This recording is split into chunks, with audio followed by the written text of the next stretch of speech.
స్నాజీ surgeon నుండి Bailey and లవ్ను వెలికితీసే మరో ఎపిసోడ్కు స్వాగతం. నమస్కారం.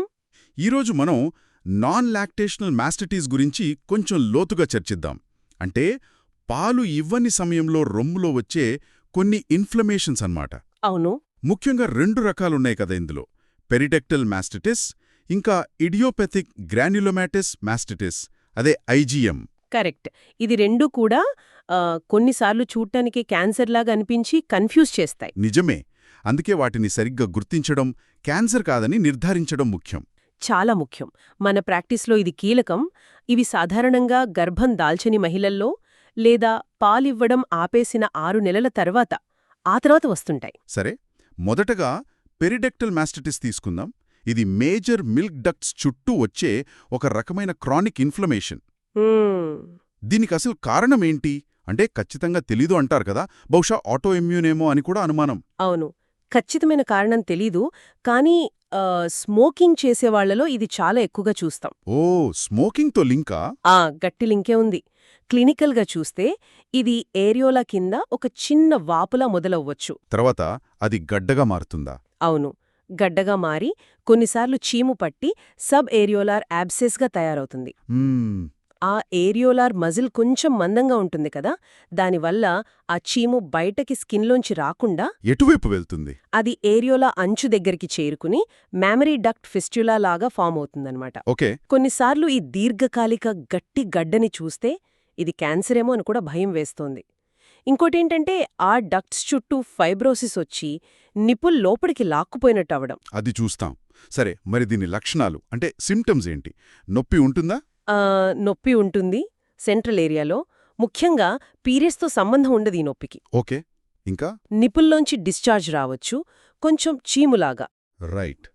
ఏరియోలా కింద గడ్డ లేదా యాబ్సెస్ లేదా మీరు చెప్పినట్టు ఆ ఫిస్చులా ఉండటం. అవును, పరీక్ష చేస్తే ఆ గడ్డ నొక్కితే నొప్పిగా గట్టిగా తగులుతుంది. ఇంకేమైనా క్లూజ్ ఉంటాయా ఎగ్జామినేషన్లో? ఆ నిప్పుల్ అడ్డంగా చీలిపోయినట్టు లోపలికి పోయుంటుంది. దాన్ని చేపనోరు అంటారు కదా, అది ఒక ఇండికేషన్. అవును, స్లిట్ లాంటి రిట్రాక్షన్. కరెక్ట్. మరి డయాగ్నోసిస్ ఎలా? అల్ట్రాసౌండ్ హెల్ప్ చేస్తుందా? అల్ట్రాసౌండ్ చాలా ఉపయోగపడుతుంది. ఆ మేజర్ డక్స్ మందంగా అవడం, వాటి చుట్టూ ఇన్ఫ్లమేషన్ లేదా యాబ్సెస్ లాంటిదుంటే చూపిస్తుంది. ఒకవేళ గడ్డ ఉంటే ఖచ్చితంగా బయాప్సీ చేయాలి. అల్ట్రాసౌండ్ గైడెన్స్తో చేస్తే ఇంకా మంచిది. ఓకే. పస్ వస్తుంటే కల్చర్కి పంపాలా? తప్పకుండా కల్చర్ అండ్ సెన్సిటివిటీకి పంపాలి. ఇంకో ముఖ్యమైన విషయం, మన దగ్గర టీబీ ఎక్కువ కాబట్టి దాన్ని రూలౌట్ చేయడానికి gene expert MTB IRF test చేయించడం మంచిది. ఏ ఆర్గనిజమ్స్ ఎక్కువగా కనిపిస్తాయి కల్చర్లో? సాధారణంగా స్టెఫిలోకాకస్, ఎంటెరోకాకస్, కొన్ని ఎనరోబిక్ స్ట్రెప్టోకాకస్, బ్యాక్టీరాయిడ్స్ లాంటివి. అప్పుడప్పుడు మైకోబాక్టీరియా కూడా ఉండొచ్చు. ట్రీట్మెంట్కి వస్తే చాలా కేసుల్లో యాంటీబయోటిక్స్ సరిపోతాయా? అవును, చాలా కేసులకి యాంటీబయోటిక్స్, అవసరమైతే సూదితో చీము తీయడం అంటే నీడిల్ ఆస్పిరేషన్ చేస్తే సరిపోతుంది. కానీ యాబ్సెస్ లేదా ఫిస్చులా ఉంటే అప్పుడు సర్జరీ అవసరం. సబేరియోలార్ యాబ్సెస్ లేక మామరీ డక్ట్ ఫిస్చులా ఉంటే మేజర్ మిల్క్ డక్ట్ ఎక్సిజన్ అనే ఆపరేషన్ చేయాల్సొస్తుంది. అంటే ఏరియోలా కింద ఉన్న డక్ట్స్ తీసేస్తారా? ఎంతవరకు? అవును, ఏరియోలా కింద ఉండే డక్ట్స్ని సుమారు 1.5 నుండి 2 సెంటీమీటర్ల పొడవున్న కోన్ లాంటి టిష్యూని తీసేస్తాం. మళ్ళీ రాకుండా ఉండాలంటే? ముఖ్యంగా స్మోకింగ్ మానేయాలి, అది చాలా ముఖ్యం. రైట్. ఇది పెరిడక్టల్ మాస్టైటిస్ గురించి. సరే, ఇక రెండో కండిషన్కి వద్దాం. ఇడియోపాథిక్ గ్రాన్యులోమాటోస్ మాస్టైటిస్ అంటే ఐజీఎం. ఐజీఏఎం. దీనికి కూడా కారణమేంటో ఖచ్చితంగా తెలియదు, అందుకే ఇడియోపాథిక్ అంటున్నాం. ఇది కూడా బినైన్ అంటే క్యాన్సర్ కాదు, కానీ ఇన్ఫ్లమేటరీ కండిషన్. ఇది ఎవరిలో ఎక్కువ కనిపిస్తుంది? ఇది సాధారణంగా కొంచెం యంగ్ విమెన్లో, ముఖ్యంగా డెలివరీ అయిన మొదటి కొన్ని సంవత్సరాలలో చూస్తుంటాం. ఓకే. దీనికేమైనా ఇన్ఫెక్షన్తో లింక్ ఉందా? ఈ మధ్య కొన్ని స్టడీస్లో కోరినీ బ్యాక్టీరియం క్రోపెన్ స్టడీ అనే ఒక బ్యాక్టీరియా ఇన్ఫెక్షన్తో సంబంధం ఉండొచ్చని అంటున్నారు. ఇంట్రెస్టింగ్. మరి ఇది ఎలా ప్రెజెంట్ అవుతుంది? పెరిడక్టల్ మాస్టైటిస్ లాగేనా? కొంచెం తేడా ఉంటుంది. ఇది 1 లేదా అంతకన్నా ఎక్కువ ఇన్ఫ్లమేటరీ గడ్డల్లాగా వస్తుంది. ఇవి సెంట్రల్గా ఉండొచ్చు లేదా బ్రెస్ట్ పెరిఫరీలో కూడా ఉండొచ్చు. చీము పడుతుందా? కొన్నిసార్లు చీముతో కూడి ఉంటాయి. అంతేకాకుండా స్కిన్ మీద పుండు పడటం అంటే అల్సరేషన్, నిప్పుల్ లోపలికి పోవటం. రిట్రాక్షన్. అవును, రిట్రాక్షన్. సైనస్ ట్రాక్స్ ఏర్పడటం, ప్యూడీ ఆరెంజ్ అంటాం కదా, నారింజ తొక్కలాంటి చర్మం. అవునవును. ఇంకా చంకలో లింఫ్ నోడ్స్ వాపు. ఇవన్నీ ఉండొచ్చు. క్లినికల్గా చూస్తే ఇది కూడా అచ్చం ఇన్ఫ్లమేటరీ బ్రెస్ట్ క్యాన్సర్ లాగే కనిపిస్తుంది. మళ్ళీ అదే కన్ఫ్యూజన్. కాబట్టి డయాగ్నోసిస్లో బయాప్సీ తప్పనిసరి అన్నమాట. అవును, గట్టి గడ్డ ఉంటే నీడిల్ బయాప్సీ చాలా ముఖ్యం. ఆ తీసిన టిష్యూ లేదా ఆస్పిరేట్ని వీటికి పంపించాలి.